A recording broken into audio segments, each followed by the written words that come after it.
And so at the head of the module we have a controller. In it, we call the business logic, validation, and return the response to the user. But before moving on to the controller, let's take a look at the base root. The main task of the base root is to provide a template for flow control. Before the request gets to the execution of the business logic, we must check for the validity of the request. In the constructor, we check for unhandled errors. This is an important part where in asynchronous code there can be deferred errors at different levels and they sometimes do not show themselves. The run controller function accepts a controller, which we'll look at later. Next on line 36 we can see the authorization access check. Let's open this file which is in common in the middleware directory. As we can see, we create a user object and check the token in the redis, and if the user is found, then we write it to the request. If not, we give an error of an expired token. Next is a check on the roles. Let's open the file in the same directory as the middleware access role.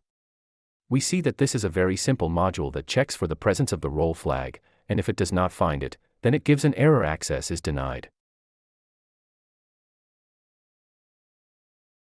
The controller starts running in our routings.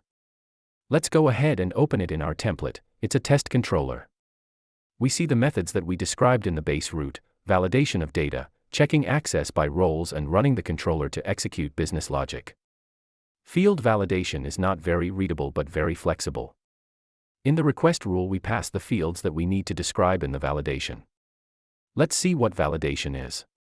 Let's go to the validation directory and open the test class. We see a test class with methods: 1. Describe fields, 2. Validation method. In the next lessons, we will look at how it all works easily.